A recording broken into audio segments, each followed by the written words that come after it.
Hello everyone, welcome to my channel study with Sintu classes. आज की जो टॉपिक है वह जी हाँ टिक टिक टिक टिक टिक आप लोगों ने देखा होगा। जी हाँ, मैं बात कर रहा हूँ समय की।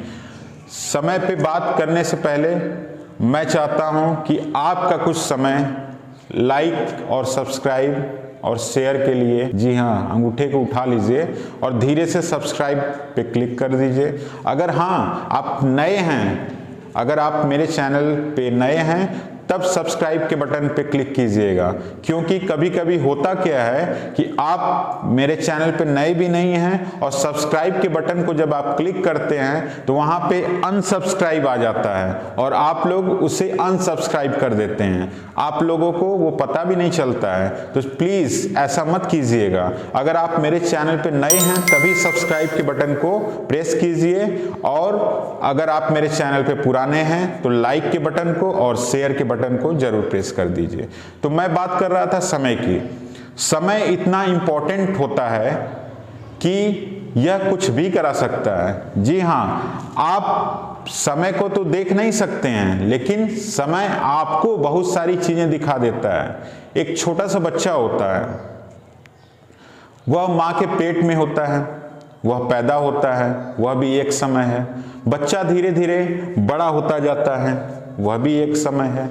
फिर माँ बाप को चिंता होती है कि बेटे की पढ़ाई है, लिखाई है, पालन है, पोषण है, सब सारी चीज़ें हैं, वह भी एक समय पे होता है। फिर एक समय ये भी आता है कि बच्चे की शादी कर दी जाती है, बच्चे की शादी हो गई, वह भी एक समय हो गया। फिर एक समय आता है उस बच्चे को भी बच्चा हो गया, यह भी एक समय है। और वह जो बच्चा होता है वह उस बचपन से ही सोचता रहता है कि मैं किसी काम को कल से करूंगा। कुछ लोगों के दिमाग में ये चीजें होती हैं कि मैं इस काम को कल से करूंगा, लेकिन वह कल कभी नहीं आता है। कल करते करते करते करते बच्चे की शादी हो गई और वह बाप बन गया, वह एक बच्चे का पिता हो चुका है, यह भी एक समय आ गया। फिर वो भी समय आएगा कि वही पिता अपने बच्चे की शादी करेगा, और वह बच्चा जो अपने बच्चे की शादी कर रहा है वह अभी तक सोच रहा है कि मैं इस काम को कल से करूंगा। और एक समय आता है कि वह ओल्ड एज में चला जाता है, और वह भी समय आता है जब उसकी मृत्यु हो जाती है। तो मेरे कहने का मतलब है कि आप अपने समय को बर्बाद बिल्कुल मत कीजिए, क्योंकि एक एक मिनट, एक एक घंटा, एक एक सेकेंड जो भी आप समझते हैं वह आपके लिए बहुत ही इंपॉर्टेंट है। तो आप अपने समय को बिल्कुल सही ट्रैक पे लेकर के जाइए।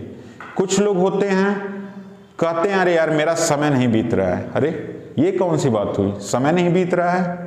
दुनिया में इतने अच्छी अच्छी चीजें हैं, अच्छी अच्छी नॉलेज लेने वाली बुक्स हैं, सब छोड़िए, यूट्यूब चैनल्स हैं, उस पर आप अच्छी अच्छी चीज़ों को देखिए। तो कुछ लोग अपना समय वेस्ट करते हैं फालतू चीज़ों को देखने में। तो मेरी उन लोग से रिक्वेस्ट है कि कृपया करके फालतू चीज़ों पे ध्यान न लगा करके आप अच्छी चीज़ों पे ध्यान लगाइए, ताकि आप अच्छे अच्छे नॉलेज को गेन कर सकते हैं और उस नॉलेज को आप अपने बच्चों को दे सकते हैं। क्योंकि अगर आपका बच्चा अच्छी नॉलेज बचपन से ही लेगा तभी वह एक सच्चा नागरिक बन पाएगा और वह भी अपने बच्चों को कुछ अच्छी शिक्षा देगा। अगर आप ही अपने बच्चों को अच्छी शिक्षा नहीं देंगे तो वह अपने बच्चों को किस तरीके से शिक्षा देगा? इस तरीके से हमारा देश कभी तरक्की के रास्ते पर नहीं हो पाएगा। अगर हमें अपने देश को एक तरक्की के रास्ते पर लेकर के जाना है तो यह सिर्फ और सिर्फ प्रधानमंत्री और राष्ट्रपति का काम नहीं है और न कि मंत्रियों का काम है। यह हमारी जनता को भी समझना होगा कि अगर हमारा देश प्रगति के रास्ते पे जाना चाहता है तो हमारे देश के एक एक नागरिक को बदलना होगा, उनकी सोच को बदलना होगा। अगर आपकी सोच बदली होगी तभी हमारा देश बदलेगा। तो मुझे मालूम है कि आप अपनी सोच को जरूर बदलेंगे और अपने समय को अच्छे कार्यों में लगाएंगे, लोगों की सेवा करने में लगाएंगे। क्योंकि कुछ लोग होते हैं रास्ते पे चलते रहते हैं और कुछ पीड़ित व्यक्ति रहते हैं, उनकी सेवा न करके उनसे दूर हटते हैं कि अरे यार ये कौन है, इसको तो ये बीमारी हुई है। और कुछ टीम्स होती हैं वह इस तरीके के पर्सन्स को खोजती हैं। कहीं पे भी उन्हें कोई जानवर है, कोई मनुष्य है, कोई वृद्ध व्यक्ति है, अगर उन्हें दिखता है तो वह बिल्कुल सेवा भाव से उनकी हेल्प करते हैं। इस तरीके से आप भी अपनी एक टीम बना करके इस तरीके के लोगों की हेल्प कर सकते हैं। अगर आप हेल्प भी नहीं कर पा रहे हैं तो कम से कम जो टीम्स इन लोग की हेल्प करती आप उनको बुला सकते हैं। तो मुझे मालूम है कि आज की जो नॉलेज है आप लोग को ज़रूर अच्छी लगी होगी। अगर आप लोगों को इसी तरीके से अच्छी नॉलेज चाहिए तो आप मेरे चैनल्स को ज़रूर सब्सक्राइब कीजिए और लाइक कीजिए और शेयर का बटन ज़रूर दबाइए। जय हिंद, जय भारत, धन्यवाद।